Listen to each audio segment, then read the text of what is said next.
Paz do Senhor, meus irmãos, iniciando aqui a lição de número 8, o Evangelho segundo João, continuação. Peço perdão aos irmãos, porque no primeiro vídeo eu disse que, irmãos, nós gravaríamos as duas aulas. Nós tivemos um problema e foi necessário nós fazermos uma segunda gravação para a nossa lição de número 8. Nós estamos já na página de número 115. Nós vemos aqui que Jesus já era odiado pelos fariseus e sacerdotes. Ele sabia, irmãos, que em Jerusalém ele consumaria, a sua obra com a sua morte, com o seu sacrifício. Ele tem a entrada triunfal em Jerusalém. Nós sabemos que Jesus ele entra montado num jumentinho, não em um cavalo, demonstrando ali que ele era um rei, irmãos, de paz, não um rei guerreiro, como nós podemos falar. João é o único, irmãos, que cita o cumprimento da profecia de Zacarias no capítulo 9 e no versículo 9.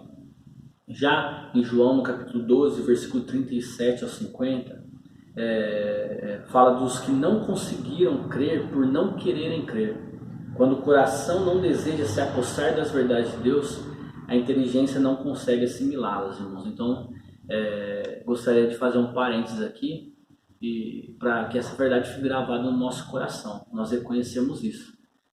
Que tem casos, irmãos, que as pessoas não abrem o coração, elas não querem acreditar. E por não quererem, não terem vontade, desejo, com certeza, irmãos, a inteligência não assimila isso. Nós que estamos estudando a palavra de Deus, que queremos o contrário disso, devemos também, irmãos, mostrar em nossas vidas o contrário. Creio que os irmãos demandaram tempo no estudo da Bíblia, no estudo da lição, e por isso, irmãos, é necessário que nós venhamos manifestar nossa vontade, nosso desejo em oração, em dedicação, para que venhamos aprender da palavra de Deus. Já no texto 1, irmãos, da lição de número 8, nós temos aqui João no capítulo 13, Jesus lavando os pés dos discípulos. Esse ato, ele se reveste de um significado muito mais profundo do que o simples gesto de humildade. Nós notamos lá, irmãos, na simbologia do ato, Pedro recusando, e Cristo, dizendo para ele: se eu te não lavar, não tens parte comigo. A resposta de Pedro demonstra que ele confundiu o símbolo com a realidade. A significação da lavagem dos pés é que ao passarmos pelo mundo, ficamos inevitavelmente contaminados. Agora, o crente que já foi lavado com a regeneração necessita lavar-se frequentemente, isto é, necessita banhar-se na água da palavra de Deus para a santificar, purificando-o com a lavagem da água pela palavra. Efésios no capítulo 5, versículo 26. Não é suficiente conhecermos a verdade, mas sim retê-la em nosso coração. A verdade mais preciosa da lição dada por Jesus aqui é que ele pretendeu ensinar aos seus discípulos a necessidade da purificação espiritual para com ele compartilharem de uma comunhão eterna. Ele pretendeu também ensinar-lhes a humildade que nasce do amor, que tem prazer em servir. Na página 118, irmãos, nós vemos aqui a pessoa de Judas, Judas ali estava, irmãos, com Jesus naquele momento, Jesus sabia que Judas seria o traidor. Como foi doloroso para Jesus, reconhecer que o momento da traição tinha chegado. Judas, que como ele estivera no passado, compartilhando de tantas experiências, seria agora aquele que o haveria de trair. Consternados, os discípulos entreolhavam-se ante a revelação de Jesus. Quem dentre eles seria o traidor? Um bocado molhado indicaria esse controverso personagem. E Jesus então disse a Judas: o que pretendes fazer, faz-o depressa. No coração de Judas tudo já estava preparado. Ele se retirou nas trevas da noite e, banido da esfera da luz, lançou-se nas trevas exteriores. Então, irmãos, após ali aquele ato de Cristo, Judas ali já está manifestando a sua real intenção para com Cristo, que não era, nós sabemos, boa. Judas tinha como desejo trair a Jesus Cristo. Já no texto 2, irmãos, Jesus ele instrui os seus discípulos Carinhosamente, Jesus fala aos seus discípulos, filhinhos, no versículo 33, né? Revelando-lhes a sua partida. Ele passa a ensinar sobre o amor fraternal entre os crentes, amor que, em qualquer tempo, deve distinguir os filhos de Deus. João capítulo 13, versículo 35. Nisto, todos conhecerão que sois meus discípulos, se vos amardes uns aos outros. Moradas no céu, irmãos, muitas moradas, Jesus diz. Lendo Hebreus no capítulo 12, versículo 22 e 23, temos a ideia de que há um lugar no céu reservado para a igreja de Cristo. Jesus mesmo foi preparar-nos lugar, de onde Ele voltará para receber-nos e onde reinaremos com Ele para sempre. Essa é a nossa esperança, essa é a nossa fé. Jesus insiste na sua comunhão com o Pai. Ela se fundamenta nas suas palavras, bem como nas suas obras. E Ele promete que se permanecermos na sua palavra, faremos as mesmas obras que Ele fez, ou ainda maiores. Outro ensinamento já na página 120, irmãos. E tudo quanto pedis em meu nome, no versículo 13. O que quer dizer que temos de pedir sempre o que é do seu agrado. Só assim o Pai será glorificado no Filho. Nós lembramos aqui também, irmãos, da oração do Pai Nosso, né? Onde nós dizemos, venha, né, o teu reino, seja feito a tua vontade. Nós devemos lembrar que a oração modelo de Cristo foi nos revelar que a nossa oração deve ser feita como a vontade de Deus para nós, não como a nossa vontade. Nós vemos que com o passar do tempo até a nossa oração, irmãos, ficou aí, né, um pouco diferente daquilo que Cristo propôs para nós. A oração que Cristo quer que nós fazemos é aquela que inclui, irmãos, o desejo de Deus para nós e não somente, né, o nosso desejo, aquilo que a gente acha que é certo. Já, irmãos, depois nós temos a promessa do Consolador. Nós vemos que após a ressurreição, depois de 40 dias da ressurreição, Jesus Cristo, né, tem a sua ascensão, ou seja, ele sobe ao céu. Depois de 10 dias nós temos o Pentecoste, que é o cumprimento, irmãos, dessa promessa do Consolador. Este ficaria com os discípulos para sempre, este quem é o Espírito Santo Consolador. Jesus refere-se a ele chamando de Consolador, Espírito da Verdade e Espírito Santo. A missão do Espírito Santo consiste em vos fará lembrar de tudo o que vos tenho dito, versículo 26 do capítulo 14, vos guiará em toda a verdade, capítulo 16, versículo 13, e vos anunciará as coisas que hão de vir. Jesus fala a seguir do seu destino, voltará para o Pai, ele será restaurado à sua glória. Era seu desejo que os discípulos se alegrassem com esta revelação. Em João, no capítulo 14, versículo 30, Jesus fala sobre o príncipe deste mundo, prestes a iniciar a sua obra diabólica. Todavia, ele jamais prevalece sobre o Senhor Jesus Cristo. Por isso, Jesus afirmou, o inimigo nada tem em mim. O Filho de Deus estava certo da sua vitória. O diabo nada poderia fazer para impedi-la. Suas últimas palavras foram, levantai-vos, vamos-nos daqui.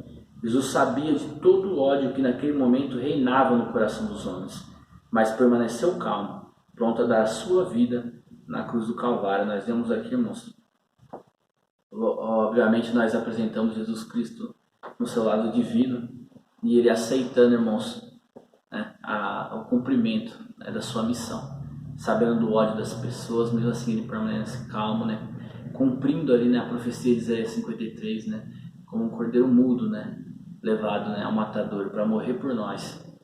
E Jesus, ele assume a sua posição, calmo, tranquilo, para executar, irmãos, a sua missão, que nos traz, irmãos, redenção, nos traz consolação, nos traz, como nós dizemos antes aqui, o Espírito Santo na nossa vida. É aquele que nos guia em toda a verdade, aquele que vai nos ensinar e nos fará lembrar de tudo que Jesus Cristo tem dito, né, irmãos? E vai nos anunciar, como diz aqui, as coisas que hão de vir. Então, que a comunhão, irmãos, com o Espírito Santo, com Cristo, esteja em nós, no nosso coração, todos os dias, né? Como nós já citamos lá, o significado de Jesus ter lavado os pés dos discípulos. Necessitamos da regeneração, né? purificação, sempre, sempre nos purificando espiritualmente. Já no texto 3, irmãos, nós temos o relacionamento com Cristo e com os irmãos. Nós lembramos de João no capítulo 15. Podemos dividir este capítulo em 3 sessões. Dos versículos 1 ao 8, onde a palavra-chave é permanecer. Dos versículos 9 ao 17, onde a palavra-chave é amor. E dos versículos 18 ao 27, em que a palavra-chave é aborrecer. Eu sou a videira verdadeira e meu pai é o agricultor. A videira é uma árvore dependente, ela depende dos cuidados do lavrador. Assim é Jesus que vem em obediência à vontade do Pai, a fim de realizar a sua obra. Nós que representamos as varas devemos ser partes integrantes de Cristo. Por isso ele disse, permanecei em mim. Esse relacionamento, irmãos, é indispensável. Quando Cristo, irmãos, fala que ele é a videira verdadeira, e nós vemos aqui que a videira ela é dependente, carece dos cuidados do lavrador, e ele diz, o meu pai é o agricultor.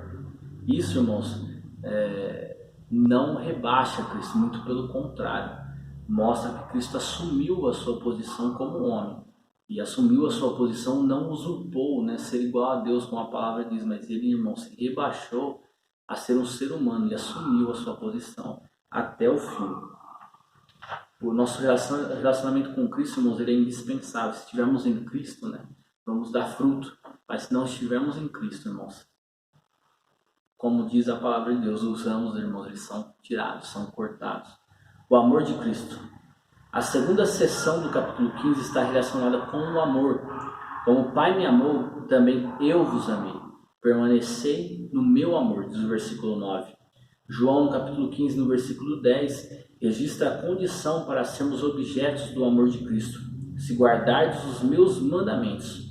E o meu mandamento é este, que vos ameis uns aos outros. O alicerce do nosso testemunho é o amor. Jesus disse, assim como eu vos amei, irmãos.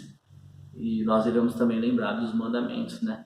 Do primeiro e do segundo, amar a Deus sobre todas as coisas e amar o próximo como a nós mesmos, irmãos. Se nós não estivermos amando esse amor real que Cristo teve e tem para conosco, nós também devemos ter com os nossos próximos, nossos irmãos. A igreja no mundo, irmãos. Se o mundo vos aborrece, sabei que primeiro do que a vós me aborreceu a mim. Nós sabemos, irmãos, que sofreremos também, né? Um tipo de perseguição, de aborrecimento pelo mundo, porque nós, irmãos, e deve ser assim, na nossa vida nós demonstramos que dá para viver, irmãos, em santificação, em purificação, fugindo das obras da carne. E isso é o que aborrece o mundo. Essa diferença, irmãos, que é proporcionada pelo Espírito Santo na vida do crente. Existe porque o coração natural é de inimizade contra Deus. Isso está registrado no versículo 23 e 24. Os pecadores não querem ouvir o que de real está reservado aos que se negam a receber a Cristo. Mas Jesus disse que através do nosso testemunho e da maneira santa de viver, os pecadores que hoje nos perseguem se converterão e compartilharão da vida eterna conosco. Os aborrecimentos do mundo para com os crentes por causa do nome de Cristo nunca passaram. Isso porque o mundo desconhece Deus. Mas quando vier o Consolador, que eu da parte do Pai vos hei de enviar, aquele Espírito de verdade que procede do Pai, ele testificará de mim, e vós também testificareis, pois estiveste comigo desde o princípio. Amém. Irmãos, indo para o nosso texto de número 4, o nosso relacionamento com o Espírito Santo. A obra do Espírito Santo, a promessa é que eles não ficariam sós. Viria o Consolador que teria por fundamental missão convencer o mundo do pecado, da justiça e do juízo. Tal missão estaria intimamente ligada ao testemunho de Cristo. Teria a finalidade de levar o homem a um estreito relacionamento com Cristo em toda a sua perfeição e santidade. Assim, o coração temente a Deus reconhece sempre o seu estado de pecador. Se o homem ignora o sacrifício de Cristo, permanece no pecado, mas se o aceita, alcança a salvação.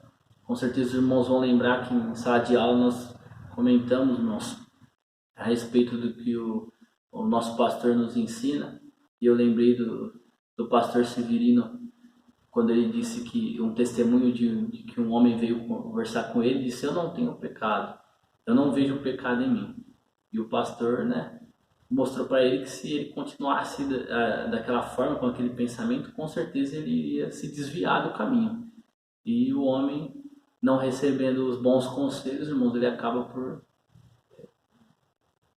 confiar, irmão, no seu próprio entendimento e acaba, irmãos, se desviando realmente do caminho de Deus. Então nós mostramos aqui que uma das obras do Espírito Santo em nós é nos mostrar, irmãos, que nós devemos reconhecer sempre o nosso estado de pecador.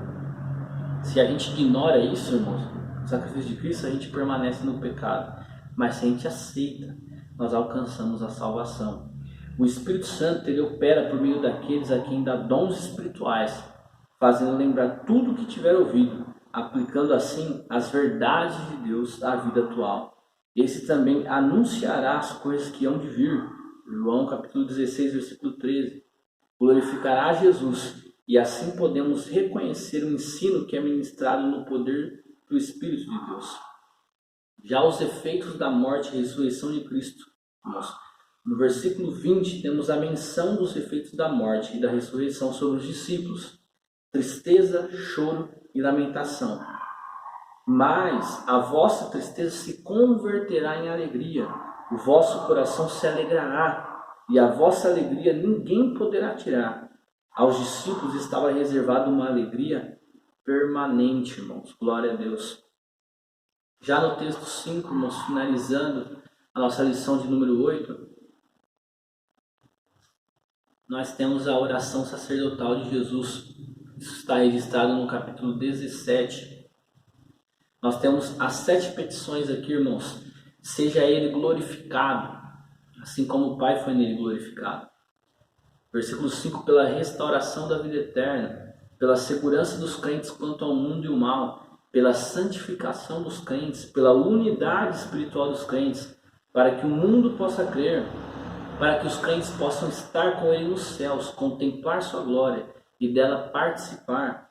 Já as razões da oração, irmãos: Cristo ora por si mesmo, Cristo ora pelos discípulos, Cristo ora pela igreja em todo o tempo.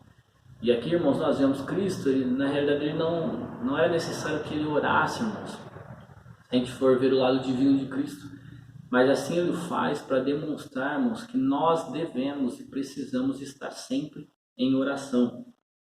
E a vida eterna é esta: que te conheçam a ti só, o único Deus verdadeiro, e a Jesus Cristo, a quem enviaste. Ao enfatizarmos este versículo, queremos destacar que Jesus não visava com suas palavras ensinar o Pai, mas sim os discípulos. É necessário ao homem conhecer a Deus para obter as bênçãos da vida eterna. O verbo conhecer significa no original um conhecimento ativo, pessoal, profundo e afetuoso. Não se refere, pois, a um conhecimento ou uma sabedoria intelectual sobre Deus, mas a um relacionamento íntimo com Ele através de Jesus. Reforçando aqui, irmãos, que o conhecimento ele se dá por experiência, né?